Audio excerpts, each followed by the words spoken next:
Knits and Mouse, the resident breeding pair of Peregrine falcons at UIC's University Hall, tend to their 3 chicks, which are 2 days old, 1 day old, and just a few hours old.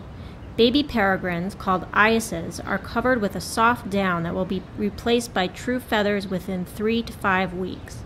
In most cases, the chicks are brooded by their mother for the first week, while the male does all the hunting, but Mom Knits is the hunter in this family. Peregrines feed primarily on birds taken in the air, including ducks, pigeons, and songbirds. The chicks communicate their hunger through vocalizations.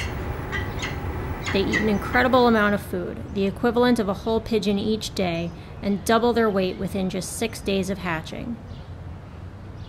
This is Sharon Parmet for UIC News.